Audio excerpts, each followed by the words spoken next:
Hello to everyone. This is the Priest for Life Canada podcast. My name is Father Tom Lynch, and I'm the president of Priest for Life Canada.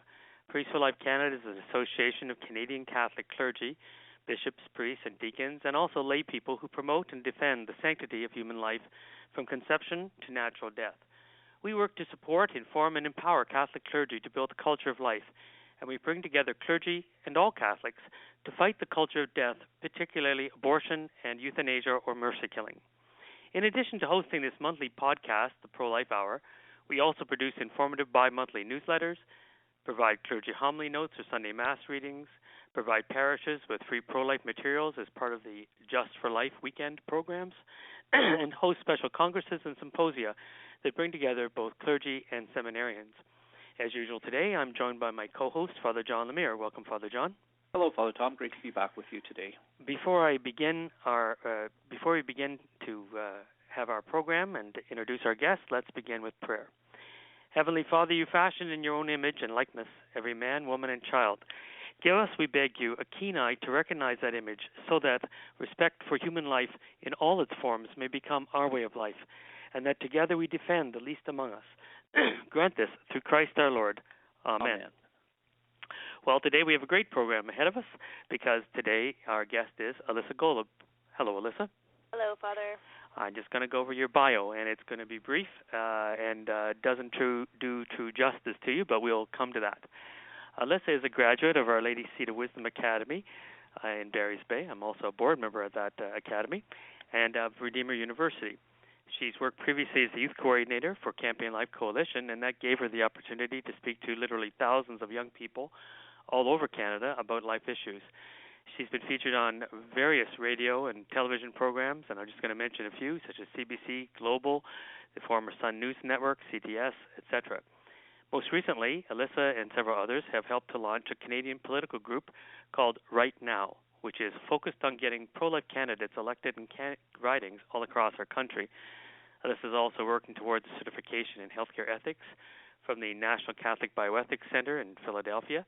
I guess it wouldn't be a stretch to say that Alissa is the busiest young lady in the Canadian pro-life movement today. Alissa, welcome to the program. Thank you for having me. For our listeners, I wonder if you could share a bit more, really, about who you are and your work and how you connected to the pro-life movement. Sure. Well, my family grew up in Sarnia, Ontario, and I'm the oldest of 9 children.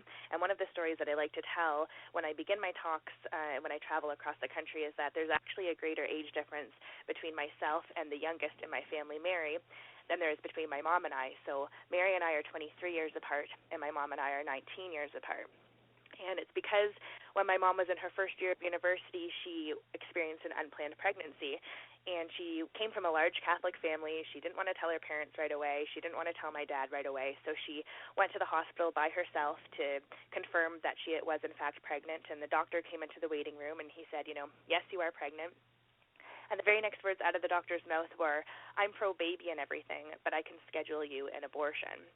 So without talking about her pregnancy, about any other options, about what he could offer her, all he saw was this young woman by herself, and the very first thing he said to her was, let's schedule you an abortion.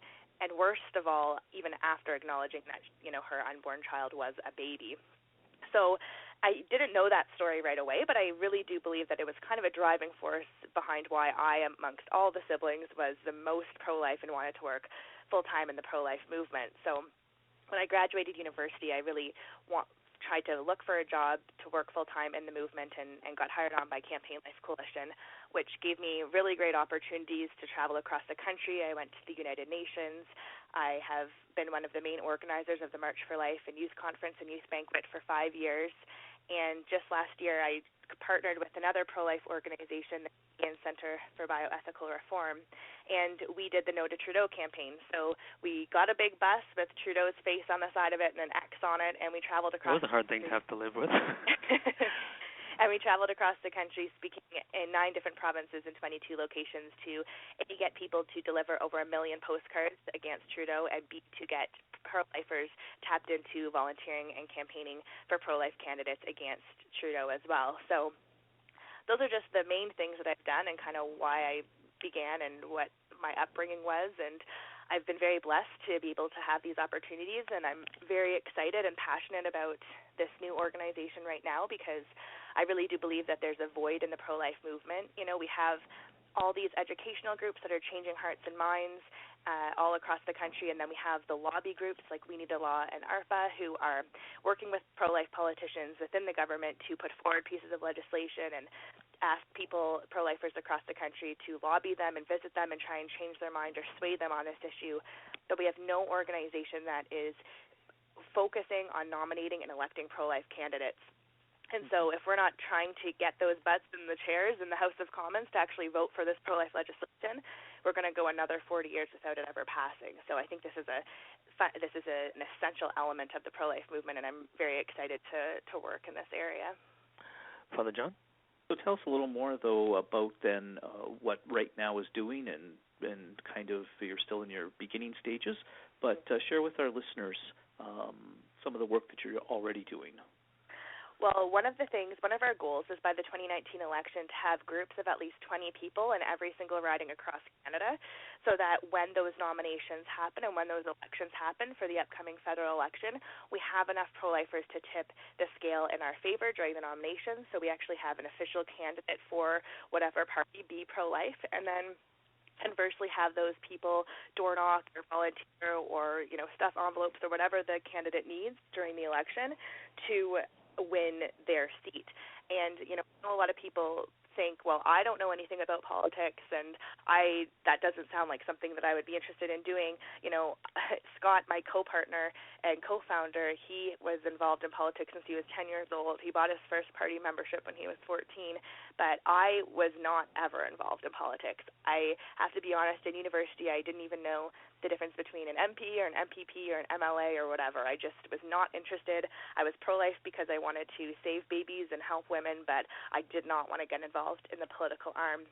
But as I, started doing more and more pro-life activism, I started to realize, every single year I would do the life chain, I would help out at the 40 Days for Life, I would do the March for Life, I would, do some fundraisers, I would go home for Christmas, and then I would come back and do it all over again. But nothing was actually being changed, and our numbers were growing dimmer. And then when the election happened and we went from 80 pro-life MPs to 40 pro-life MPs, I really started to think of the big picture. What is our end goal in the movement, and how can we get there?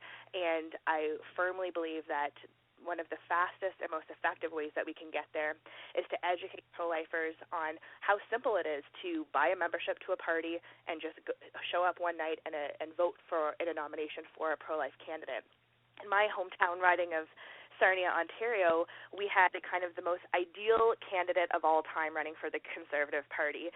He was in finance, he knew all the business owners, he was a strong Catholic, was part of the Knights of Columbus, did volunteer work all the time, very well known in the community, very well-rounded, and he was very pro-life. And he was running against a candidate who said, that she was personally pro-life, but when it came to these issues, she was going to vote where her constituents wanted her to vote, and kind of gave that cop-out answer, leaving the door open to voting either way. And so we were helping this one candidate, the strong pro-life candidate, and in the nomination, the numbers came out, and he lost by 16 votes.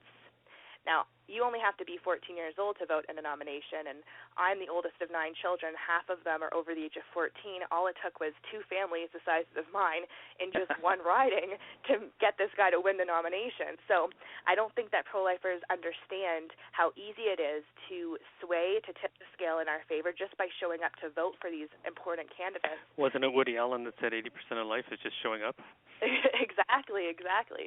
And conversely, I know, you don't have to know anything about policy. You don't have to know much about politics even to volunteer for a pro-life candidate, because all they want you to do is door knock to identify supporters. So you just say, hey, my name's so-and-so. Will you be supporting this candidate, yes or no? And then you mark it down. If they say no, you move on. If they say yes, you move on. And if they ask you anything about policy or about the candidate or anything, the candidates don't actually want you to say anything because they don't want you to mess up or misrepresent them, so they say direct them to the campaign office or direct them to call me. So it's very simple, but it's very important because each volunteer that volunteers for a pro-life candidate increases the chance of voter-supporter turnout by 12%. And in many cases, that's the difference between winning or losing, because then they can focus on those supporters and get them to the polls on election day.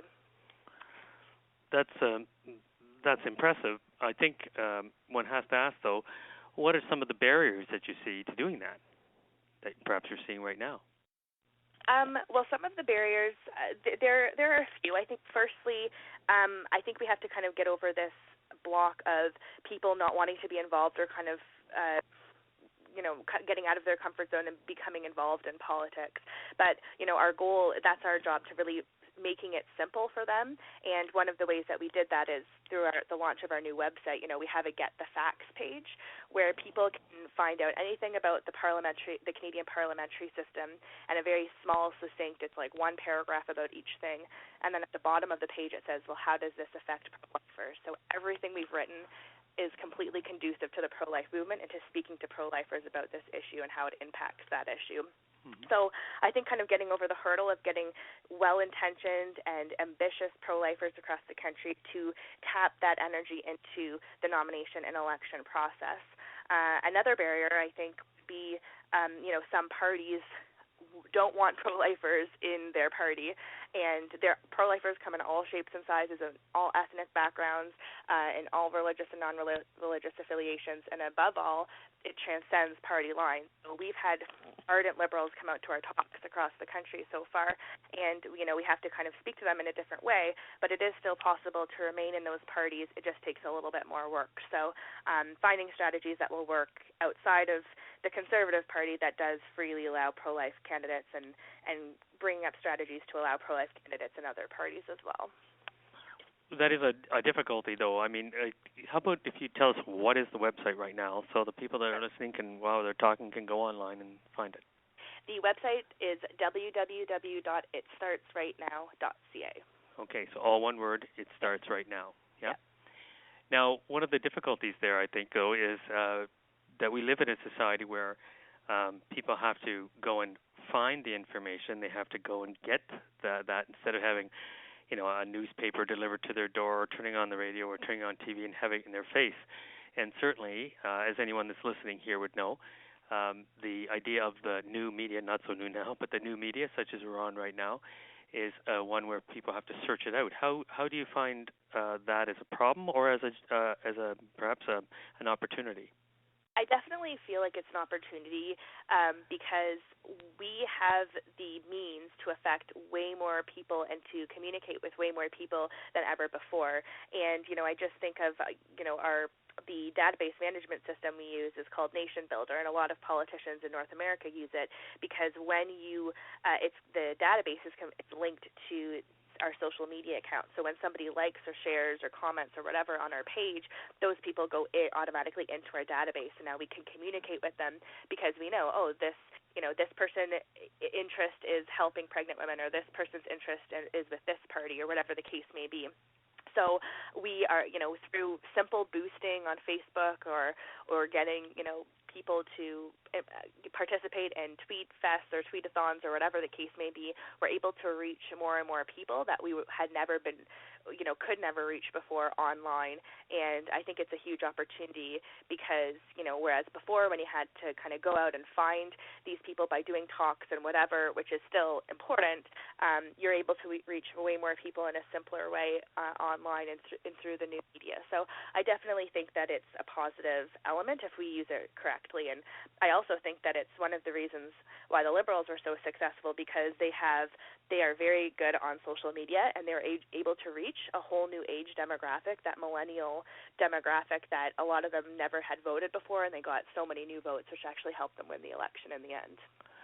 Well, I think that's interesting that they increased, I think it was by 14%, the number of people, but they spent they spent a very large majority of their actual media budget on effectively new and social media. Yep, exactly.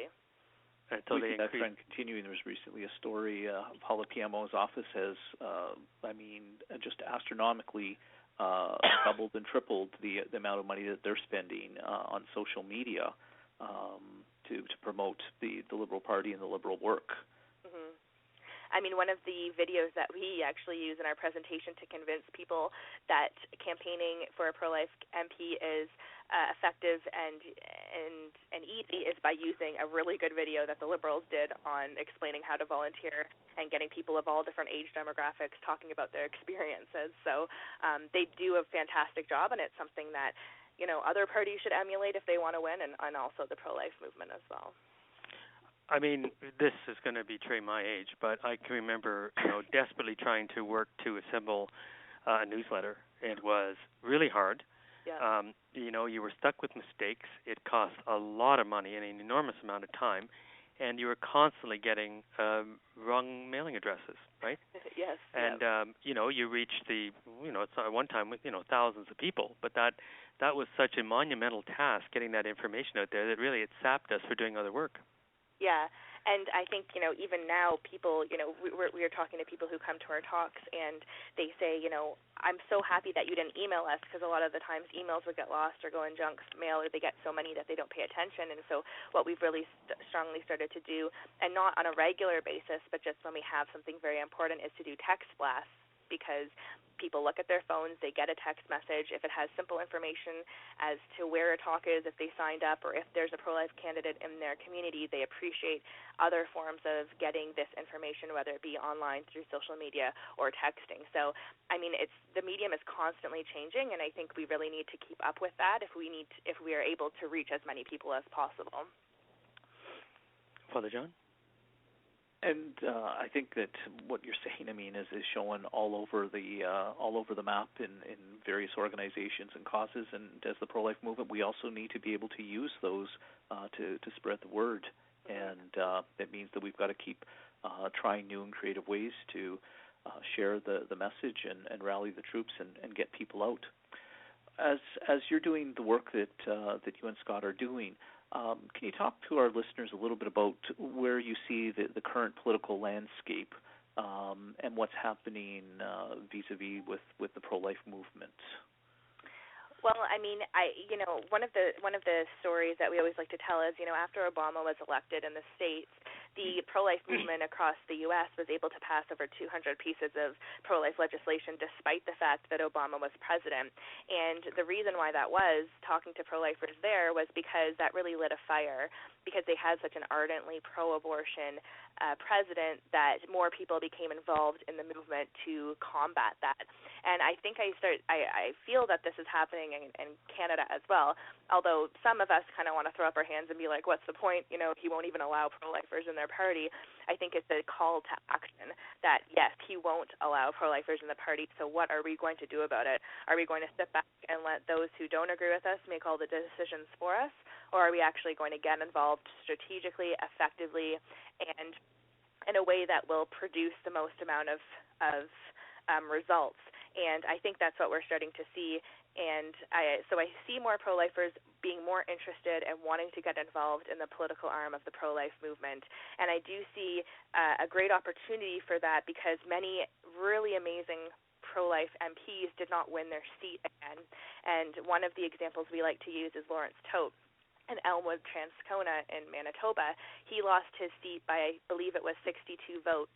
And Scott is an accountant, so he crunches all the numbers, and he calculated that just one pro-life volunteer campaigning one shift a week during an 8-week period could have identified 72 voters, which would have made the difference between Lawrence winning or losing that election. So I think when we communicate how effective just one extra pro-life person can be campaigning for a pro-life candidate, we could have won way more seats than we wouldn't have lost half of our pro-life MPs. So communicating that and then tapping that in the next election, so we get all those seats back.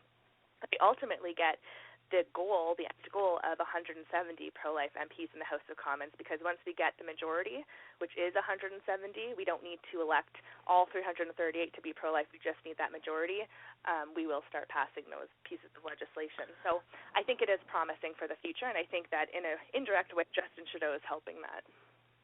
That's not exactly the line I ever expected to hear from a pro-lifer's lips. But anyway, and I think we need to be able to have that sense of hope too, to realize that no, everything's not finished.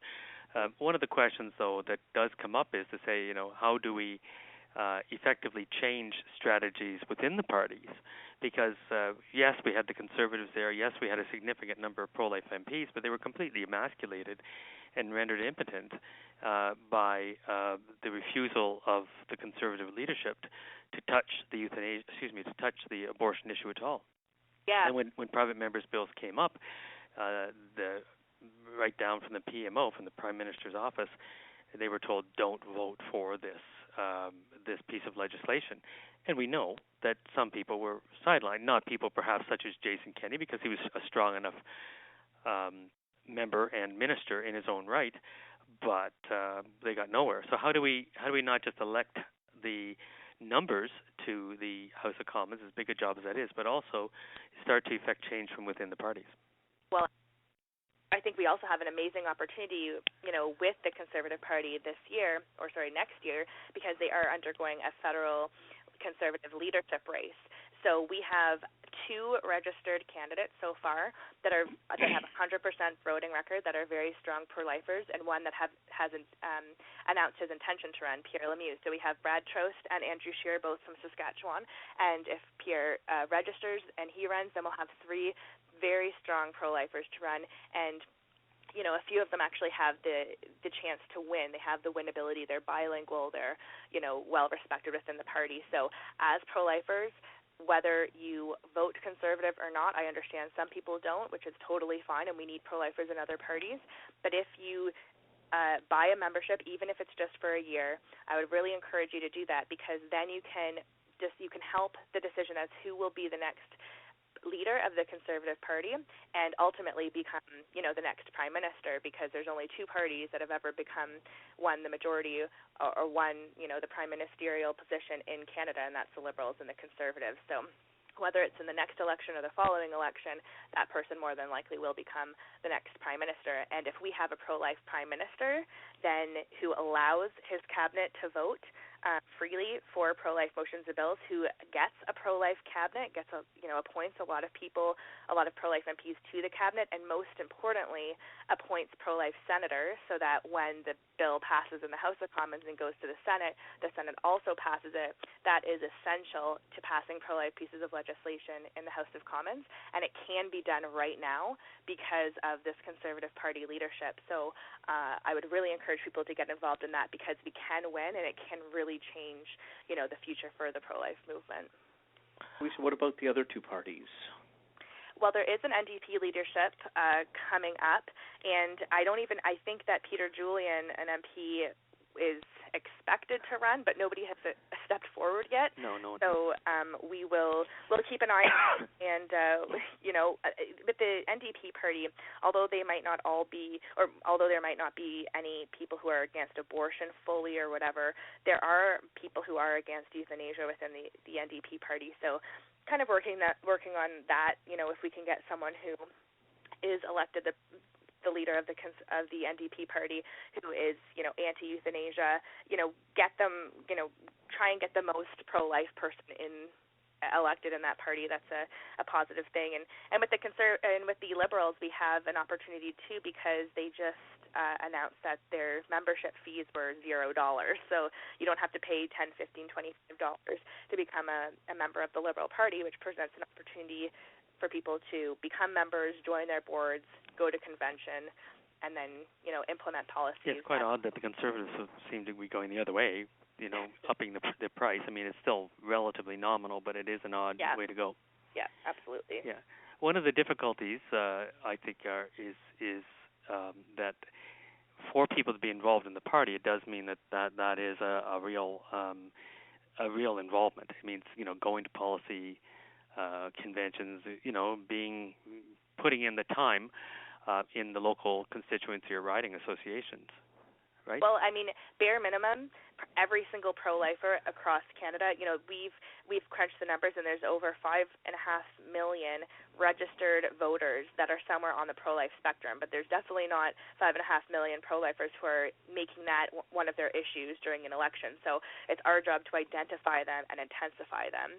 And so I think that by doing that, so bare minimum, we can get those pro-lifers to become a member of whatever party and vote for pro-life candidates. That's the bare minimum that we're asking pro-lifers to do.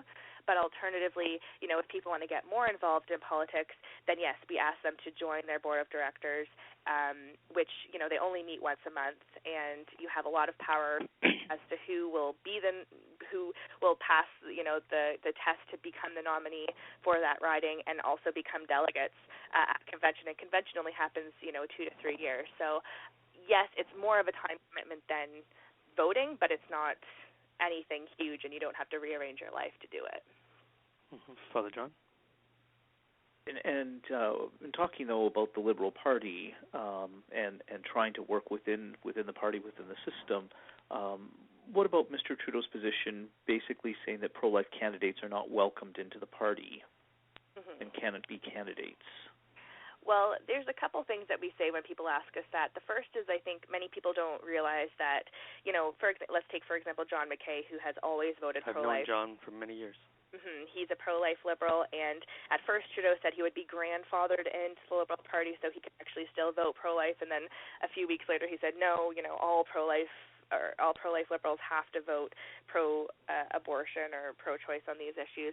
So one of the things that people don't realize is even if you do go against your party and vote pro-life, maybe you won't get a cabinet position, maybe you won't be sent on a trip that many of the party wants to be sent on, but it takes a lot for a leader to actually boot you out of caucus, and that more than likely won't happen if you do vote pro-life. So I think that people who want to be elected to the Liberal Party and are doing it for that reason, that pro-life issues is one of their main reasons for running, then they have to kind of come to terms that they won't move up within the party, but they still can impact and influence their own party to vote pro-life and actually do that when the time comes.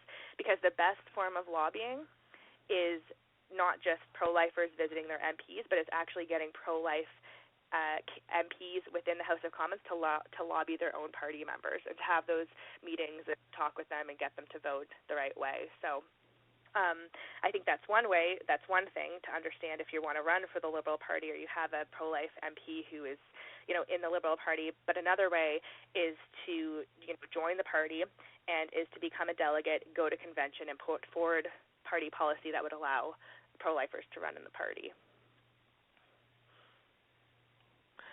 Okay.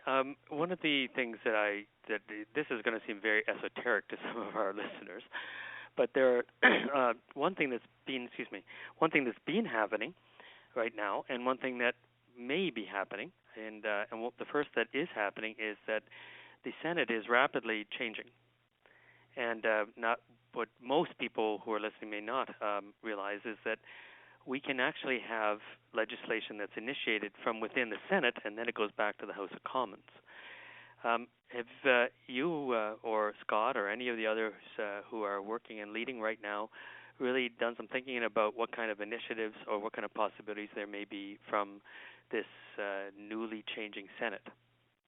Yeah, a Senate strategy is something that, often we don't think about because we're just kind of starting at the bare minimum of getting those MPs nominated and elected. But it's definitely something that we've thought about and we're working towards. And I think the best way to do that is, to have the Senate change for the better, and that would only happen with a pro-life prime minister who appoints these senators to be pro-life. So I think there is a lot of opportunity there, and one of the ways that we can appoint those pro-life senators is to appoint a pro-life leader. Father John? Well, as we look at kind of the broader issues, we've talked a lot about abortion. What's happening in terms of the political parties and your work on the whole issue of euthanasia and assisted suicide, and how is that affecting the political landscape today? In terms of euthanasia, C-14 just passed legalizing euthanasia, so I think we have to deal with it the same way that we would deal with abortion, and that we have to chip away at it. And many amendments that were put forward by pro-life members of Parliament that didn't pass, we can still get those amendments passed later to make the bill way more stronger and make it more difficult for people to actually get to obtain euthanasia. So some of those things could be, instead of having two doctors or two nurses agree that you're eligible for euthanasia, you actually have to have a psychiatrist, analyze you, go through the process to actually make the decision as to whether or not you're eligible for euthanasia. Also, one of the amendments that didn't pass was for people who wanted euthanasia to be fully informed of all their palliative care options. So that's another way to make the bill more stronger. So I think that we have to chip away at it, make the bill stronger and stronger and stronger until we can actually defeat it. But it's going to take some time, and there always are going to be challenges to the law, and there's already a case in BC. And one of the best ways to influence those decisions is to have positive groups who are against euthanasia to have intervener status, so they can really shed light upon these situations, both anecdotally and statistically, to get the courts to rule in their favor. Okay. So there's still a lot of work that we have to do on this issue then. Absolutely, yeah. Yep, it's not over, and it's definitely an issue that affects many people, many people's family, and we could see it go the other way, where different people want to make the bill weaker, so allowing mature minors to get euthanasia, or going in the way of Belgium, where people are kind of sometimes forced into or coerced into euthanasia, and so pro-lifers really have to be on top of it so that we don't go down that slippery slope, and we actually make the bill stronger so that less and less people actually get euthanasia in our country. Of course, there is, one very serious complication there, and that is the role of the Supreme Court in which I think is going to happen, most likely expanding mercy killing, because there are any number of prospective cases that are coming up rapidly, eh? Yes. And again, electing a pro-life leader who will elect pro-lifers on the judiciary is extremely important. Well, for instance, Malcolm Rowell, who is the putative new Supreme Court justice from Newfoundland and Labrador, it's hard to find out exactly what he's doing, but he's noted to be an activist judge, which, in the progressive, and I put that in quotation marks, in the progressive media, in the left-wing media that we have, means that he's probably against most of the things we're for, right? Absolutely. So that can be a real problem, I think. That's very much a long-term strategy, however. Yes. There's something else that needs to be brought up, and that was my second point of my question, and we don't know now if the Liberals are going to really be going through with their so-called electoral reform. But if they do, it will be a whole nother major complicating factor in our electoral system, right? Are you engaged in some discussions with that as to possibilities and challenges? Not like we're not fully engaged on this issue, although we are following it and considering how that would impact the pro-life movement in general. But right now we're operating under the assumption that it will remain the same, especially since the Conservatives are doing a very good job of saying we need a referendum on this. Canadians need to have a voice on this. You can't just go in and change the way that Canadians have voted for decades. So we are keeping an eye on it and helping in any way that we can to ensure that the system remains the same. But if it does happen, then we will, we'll have to change our strategy a little bit, and also, educate pro-lifers on how this affects their vote and their riding and their constituency. Father John? So moving kind of to some practical things, Alissa, can you tell us a little bit about the Western tour that you and Scott have embarked upon during the month of October? Right. So we left Ontario on October 4th, and our goal originally was to come to Alberta and talk to pro-lifers about some by-elections, some very important by-elections that are happening here, along with the provincial leadership race in which Jason Kenney is running in for the PC Party of Alberta, and the federal Conservative leadership race, and how pro-lifers can get involved in that. And, having those two by-elections is very important, because then if there are pro-lifers that are running for those nominations, and if they win, then we'll have two more pro-life MPs in the House of Commons. So we're just growing and increasing that number of politicians that will vote in favor of important legislation. So getting involved even at the menial level is very important. And like I've been mentioning, the federal leadership party and the PC party. Now, the PC party of Alberta is a little bit more difficult to get involved with, just because it's not like any member can vote for a particular for a particular leadership candidate. You actually have to be, each riding appoints 10 delegates to go to the convention and then vote for the leader. So kind of explaining that process and what happens and trying to get people involved in that. But we decided that instead of flying to Alberta and getting, just doing a week-long Alberta tour, we would actually drive and hit different cities across northern Ontario, go on to Saskatchewan and parts of Manitoba to talk to pro-lifers as well.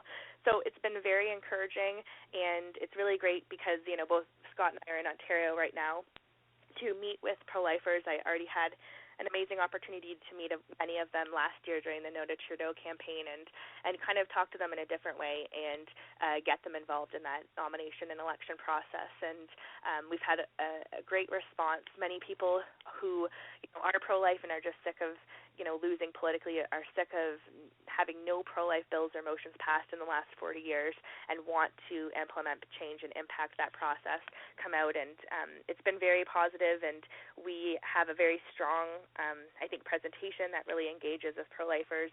And so it's been great. We have 2 more talks left, tonight in Saskatoon and then next week in Steinbach, and then we're back in Ontario. But, we really think that we have to meet pro-lifers personally, and that's an important part of our job. So if ever anyone ever wants us to come, regardless of where in the country it is, we will come and do that presentation and get those pro-lifers tapped into the political arm of the pro-life. I think there's something here that's important for both our lay and our clergy listeners, and that is that within parishes, it's well known to anybody who's listening that there's definite networks, and the networks are such that if you can really push to get 20, 30, 40 people out to something, I think that's important. And to say to these people, well, this is how you can be engaged in the civil life of our country, and how you can actually put this into action. That's more than doable. It doesn't go against, to host information nights does not go against your charitable status or anything else, right? And I think there's 2 really important points there, in that, our talk is educational, so it's just about educating pro-lifers on the political process, and we are very nonpartisan.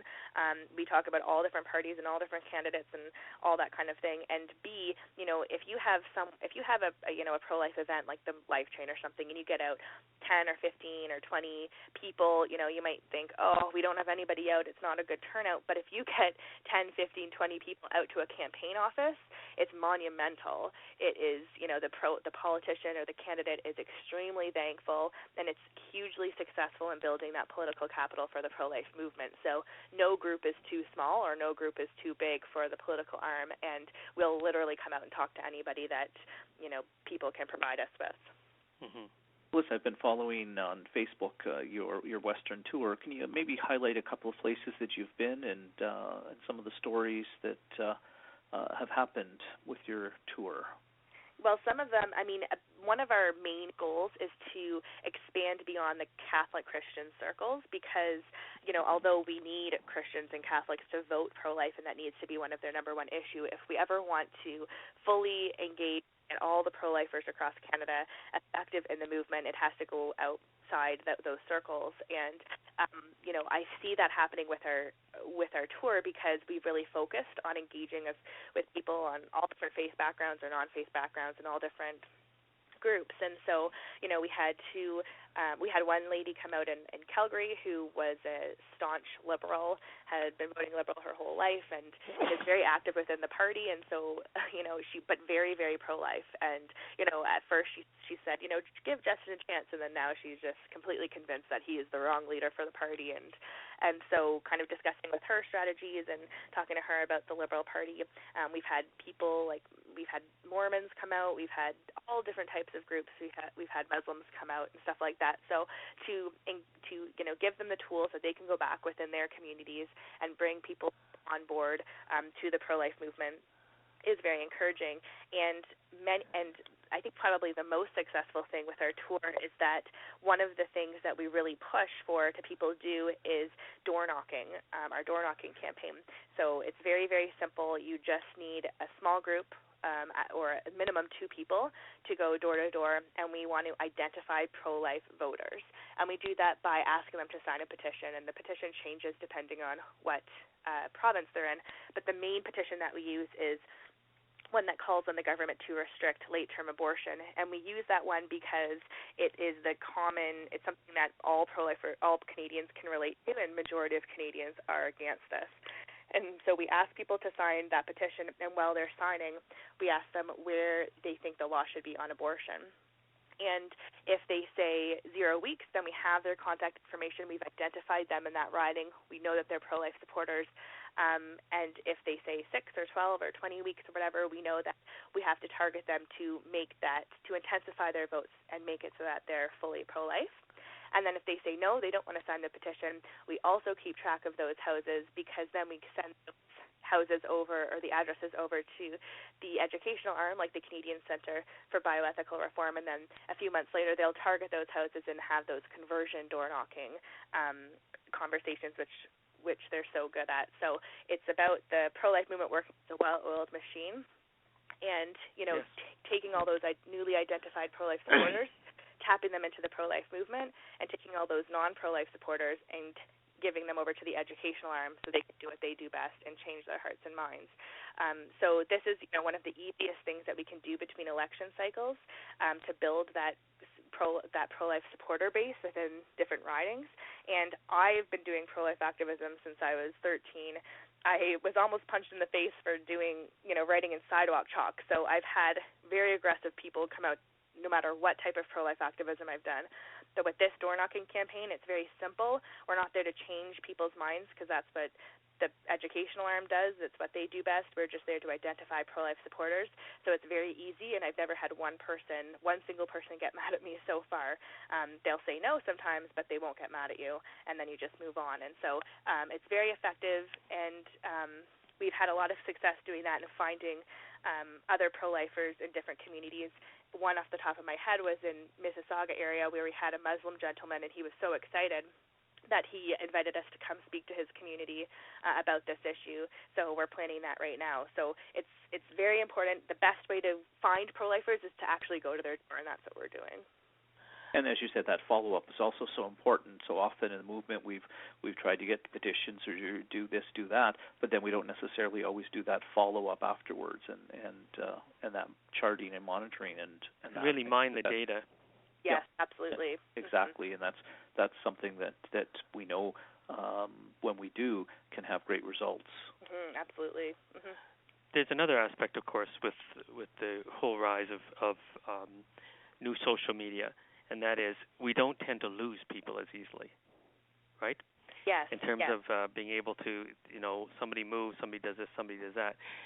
Here we can really sort of keep them, even if they're not entirely, as you say, 100% on the pro-life spectrum, right? Yes, absolutely. Yeah, I mean, it's like one of the kind of best ways you can see that is with, we the 2 Mormons that came to our talk a few days ago. I said to them, well, how did you get involved in the pro-life movement, or why did this interest you? And they said, well, last year when David Delayden came out with those videos showing that Planned Parenthood was selling baby body parts, I knew that this was in the States, but it really kind of intensified me that this was something that was crazy that was happening. It was going, beyond anything that we could have ever expected when it comes to this issue. And so he looked up, him and his wife looked up pro-life groups in Canada and became involved in the Canadian arm of the Canadian pro-life movement. So all it took was like a few videos online to intensify them so much that now they're being door knockers. They're joining their board of directors. They're getting involved in the nomination and election process. So having that medium of sending out information, petitions, videos, all that kind of stuff, it brings people in all different backgrounds into the pro-life movement, and it's very encouraging to see. One of the areas, of course, that a great concern to us is to be able to involve more and more young people, and to be able to involve them and keep them, because as we had mentioned at the start of the hour here, The Trudeau Liberals have been brilliant at that. What's your strategy for young people in terms of schools, campuses, etc.? Well, for years and years and years, I've had great success getting into the high schools, both in Ontario and in other provinces. And I have perfected the high school presentation so much that at the end of the presentation, I have feedback forms. So I ask, the kids, where did you stand before the presentation? Where do you stand after? Was there anything you didn't know? All those kinds of questions, and then I ask them to join. And that's how I find so many more pro-life students, both in high school and in university. And I'm able to see how many minds were changed through, a simple presentation. And it's been really effective so far. I have a lot of recommendations from high school teachers and principals, and I've had a lot of success getting into those. So that's one of the things, I have a high school presentation coming up soon, and also training other young people to in that same way so they can go out and do them as well. It's not just myself doing them, but that has worked very well for me, and I've been able to, just last year I had a group that I talked to. They had their pro-life club in the high school go and help a pro-life candidate in the Kitchener area. It was like 15 young people, and it makes a huge difference, and the candidates are so incredibly thankful. Even though I don't necessarily talk specifically about the political side of the issue, I do have a very effective presentation that is educational, that explains why people hold the pro-life position and answers commonly asked questions. And then we have a big Q&A, and then I send out the feedback forms. And it's very helpful in getting young people involved by going to their high school when they're kind of forming these opinions. And also with social media, I think that's where, Twitter, Instagram, Snapchat, even now, a lot of politicians are getting Snapchat because it's how you reach the young people. So, always following up on where these mediums are on social media and joining them to reach the maximum amount of people is something that we've really focused on doing. And not only that, but having attractive content is really important as well. Yeah, it does take a lot of time to have the content, to put it on there. It doesn't magically appear. We all know that, and it's going to take the people to produce that content as well. How many are on your team right now? Well, we have Scott and myself, who are the co-founders, and then we have two girls who have kind of come out of the woodwork, and one does she does all our media. Like if we have a press release or something like that, she'll be our media coordinator, so she'll organize the interviews and get them and send out the press release and take care of that.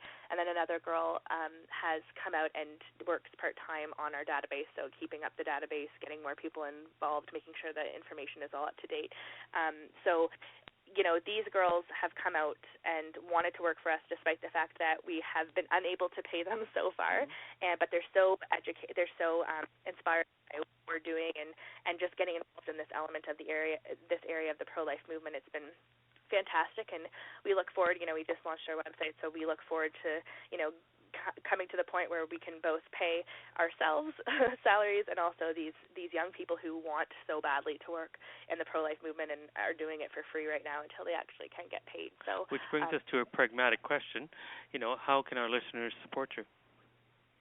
Well, if you do political work in any area, I guess, you aren't able to issue tax receipts, but the way that we run our organization is like a political party. So instead of kind of wanting, $300, $400, $500 one-time donations, we really encourage and ask people for smaller donations but monthly donations. So, if we can get 500 to 700 people giving $35 a month, that will help us and sustain us in the long term and be able to, hire more people and that kind of thing. So we have it very easy on our website. Again, it startsrightnow.ca. There's a donate page, and then it tells you on the donate page what exactly your money is going towards. So if it's $25 a month, that can help us identify this many pro-lifers. If it's $50, we'll be able to get involved in this many nominations. So it tells you exactly the amount of money or exactly what your money is going towards and how it will help us. Because I think it's really important. Working in the pro-life movement, I know that pro-lifers are very busy people. They have families, they have jobs, and usually they're involved in so many other areas. They have that volunteer kind of fire behind them. And so we don't want them to just do anything in the pro-life movement. We want them to do what will maximize the effectiveness and give them the greatest return for their time, because we know that their time is valuable. And so that's every single thing that we engage pro-lifers in doing. We want that it's catered towards getting the most effective results for their time and money. And I think that's really important because, so many different people are asking so many different organizations are asking so many different people to do things, but it's about picking and choosing what will have the most results for your time and what will be the most effective. And I think that's really what we try to communicate with our activism and with our donation pages. So I would say there's a couple different things. One is there's a digital activism. Canadians are among the most wired in wired-in countries in the world. We have an increasing number of people over the age of 60 who are online. They're flooding onto things such as Facebook, etc. So they have all kinds of networks, wouldn't you say? Oh, absolutely. I mean, yeah, I think the stats are that there are more people over the age of 50 on Facebook now than under the age of 50, which is very positive as well, because, we can go to the Twitter, to Snapchat, or wherever where the younger generation is, but we also have access to go to Facebook where, we can reach those people who have jobs or just retired and are able to help us in different ways as well. So all different forms of social media are important, and, different groups or different organizations make it more effective. Like if you post one thing on social media, it goes to your Twitter, it goes to your Instagram, it goes to your Facebook. So there are different programs you can use to make it easier to post on all those different. Right. So we're actually saying to people, literally, it's just a question of allowing right now access to your network. And even if your network is only 50 people, then the potential to grow geometrically is obviously there, right? Oh, absolutely, yeah.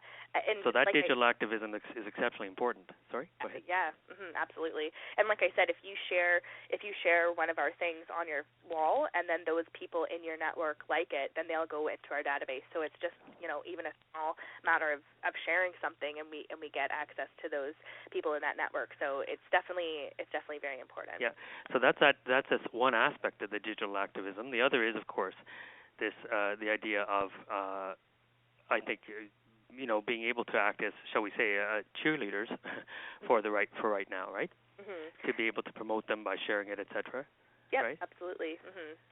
Yeah, and we always make sure that our content, I'm very picky about what content I post on my social media, because I don't want to be labeled or singled out, or people just ignore it because they're constantly seeing the same thing over and over and over again. So we are very aware of making sure that content is applicable to people who may have some type of pro-life views, but not maybe fully, and capturing their attention in a way that's both aesthetically pleasing but content pleasing.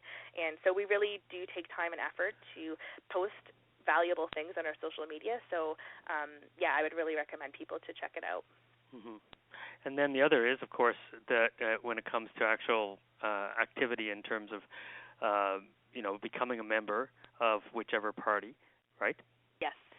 And then the other is to come out and, take whatever time you've got to be able to be involved in the various ways of doing that. But there is another aspect that I would suggest that I was alluding to there too, and that is to recognize that we have other social networks as well, such as I was saying about the various organizations and groups that people are involved in, to be able to invite speakers or whatever.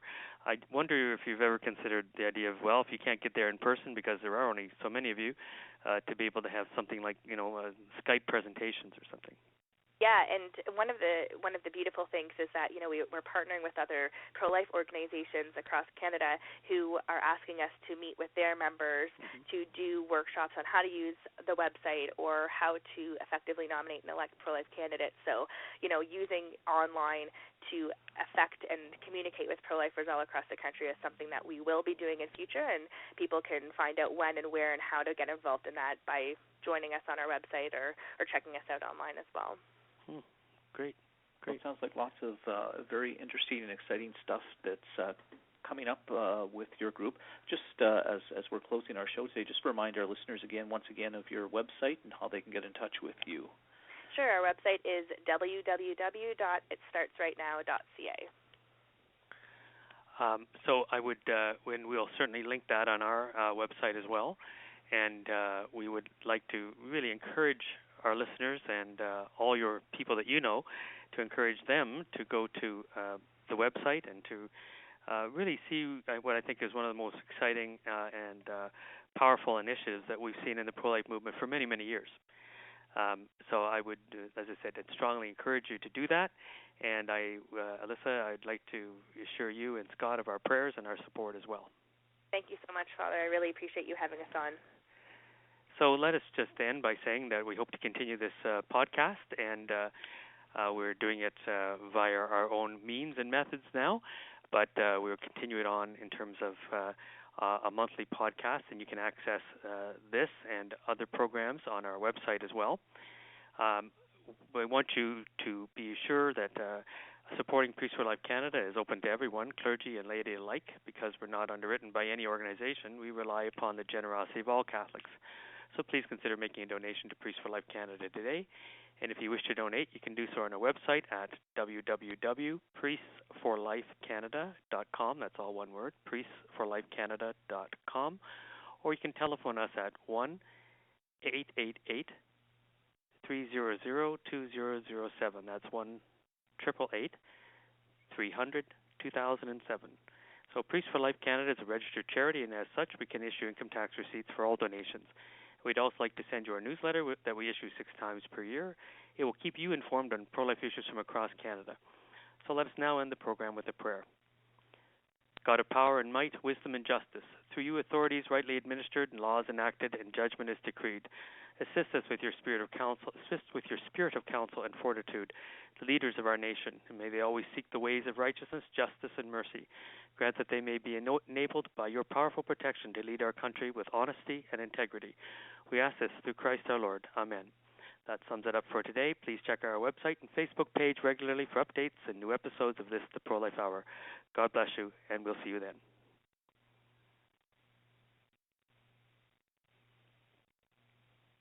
Okay, John? Very good. Alissa, that was great.